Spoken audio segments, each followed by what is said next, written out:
Hello, and welcome to this episode of the Maryland Risk Management Education Podcast. I am Paul Geringer. I am the Extension Legal Specialist in the Department of Ag and Resource Economics at the University of Maryland. And today on the podcast, we're going to talk about a recently filed class action lawsuit in South Carolina, in Federal District Court in South Carolina, against Amick Farms, a poultry company. And in this class action lawsuit, we have growers who are claiming they are not independent contractors, as the contract states, but actually employees of Amick Farms and entitled to some back pay, benefits, and a few other things that have been claimed in lawsuits. So we'll kind of work through a little bit of that as we move forward through this. But thank you for listening. So we have this interesting potential class action litigation that was recently filed in the U.S. District Court in South Carolina, Federal District Court, involving a broiler grower and Amick Farms. In this class action lawsuit, the grower argues that they and others similarly situated as them for Amick Farms are actually Amick employees and not independent contractors, as their contracts state.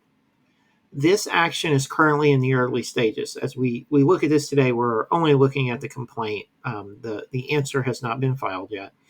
So it's going to be worth watching for those in the poultry industry and in any of the contract protein industries or protein egg industries as well. It's important to know, that as of right now, the only action in this case involves Amick, and none of the other contract operations are involved in this yet. That we may see changes in that as if it does move forward or if it doesn't move forward. Other things may happen. So first we got to talk about, what's a class action lawsuit? We talk about these a lot, hear a lot more in ag than before, it seems like. But, many of us have received this random check in the mail for some small amount, maybe $5, maybe $10, just some small minuscule amount. Maybe other cases, it may be more that you got as a part of a class action lawsuit, but you may not understand what a class action lawsuit is actually. So class action lawsuits allow the judicial system to manage lawsuits that could potentially be unmanageable. The cases would become unmanageable if each potential class member were to bring a suit. In class actions, we have class members who must share common questions of fact or law, with proposed claims or defenses being typical for each of the class members. At the same time, the class action requires that the size of potential class members makes it impractical for all the members to join in, and that basically class representatives are adequate enough to protect those class members' interests. That definition can be confusing, but let's look at some examples that many in ag might be familiar with. Recently, we had the Syngenta corn seed settlement, or the settlement reached with Bayer over the off-target dicamba applications. For a grower who experienced loss in either case, there were other growers who also experienced a similar loss with pretty much probably similar fact patterns. By consolidating all these cases with similar patterns, fact patterns, similar losses, and other commonalities, we can reduce the burden on the court systems and allow the cases to proceed more quickly. So instead of having to hear, 1,000 cases, we can hear this. We're also seeing this too right now, if you've seen the ads. Bayer and other companies that have made glyphosate products have been seeing this with the glyphosate class action from issues related to that product. And we're seeing it with other things as well within ag. So let's talk a little bit about the background. So this case involves the Diaz's and the Diaz Family Farms, LLC. They operated a broiler farm in South Carolina, and they are bringing these claims against Amick Farms, LLC, an integrated poultry company that contracts with growers to raise broilers. Amick Farm processes these birds and markets the final product. Diaz Farms was one of these contractors, an independent contractor to Amick Farms, as is standard in the industry. An independent contractor is a self-employed person or entity with a right to control or direct the results of their work, that what will not be done and how the work will be done. For example, if you pay a mechanic to fix your car, that mechanic would be an independent contractor because the mechanic has control over the vehicle, how the work will be done, what will not be done, and when it will be done. Independent contractors are responsible for paying their own Social Security tax and Medicare taxes. So in the end, if you're paying an independent contractor, you don't worry about taking out those things.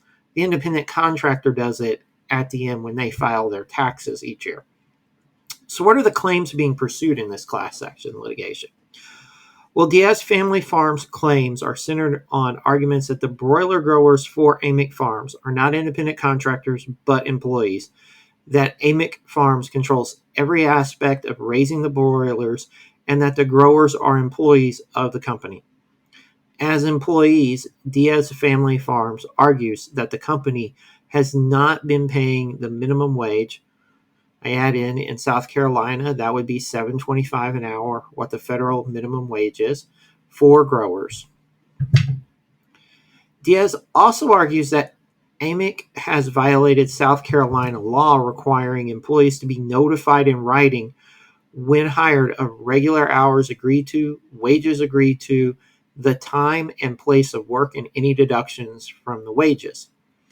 The claims are, in this one, that Amick often requires growers to make costly improvements to their poultry houses, or the growers might lose their contracts. They also argue that these expensive so they're arguing basically that these expensive improvements, and then in the end, the tournament system used to pay out growers at the end, violate South Carolina law because we're not being told, or they're claiming they're not being told of the regular hours agreed to, wages, time and place, and the deductions being made. They're viewing, from what I can tell from reading the case or the complaint so far, is that these deductions that are being asked for this, the costly improvements to the poultry houses, and what could happen in the tournament system are being viewed as deductions from wages.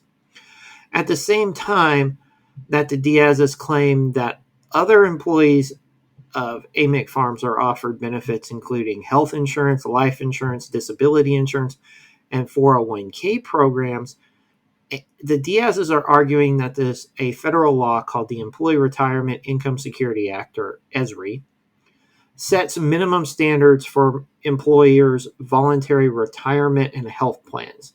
They're arguing that they're eligible for these benefits as if they're other employees, and that Amick failed to extend these benefits to them. This is not a law I'm an expert on, so we're going to leave it at that and move on to the next ones. So finally, within all the suits claiming, they have these other violations of South Carolina law. They have a violation of South Carolina's Unfair Trade Practices Act, a breach of the grower contract by a fraudulent act, and a breach of the contract by violating the implied covenant of good faith and good dealing. The claim is that they violate. Oh, I should point out that the violation of the Unfair Trade Practices Act is the only one they bring on behalf of themselves and not the entire class. This claim is based on Amick using contractual language, leading the Diaz's to believe they were independent contractors when their experience with Amick meant they were employees. Based on their arguments, the other two claims are also based on Amick using contractual language to lead the plaintiffs to believe they were independent contractors when in reality they were employees. At the time of this recording, and I'm recording this in early May, Amick has yet to answer this complaint. Since the suit is currently only in the pleading stages, we will have to wait and see whether the case will be certified as a class action and how much it may proceed through the court system. That's not a given in this case. In any of these cases, they may fail early in the stages, or they may continue on. We don't know at this point. Thank you for listening to this episode. If you have any questions, you can reach me at lgoering@umd.edu, or you can find me on Twitter and Instagram at aglawpaul. Send me a message on either one of those platforms. If you're listening to this, you may have found us through the Maryland State Bar Association's Legal Lab. It's a great new network they put together, a podcast involving Maryland State Bar members who have podcasts. So I put a link down at the bottom. You can go check out all the other podcasts on that network as well and give them a listen as well. Thank you again for listening and enjoy the rest of your day.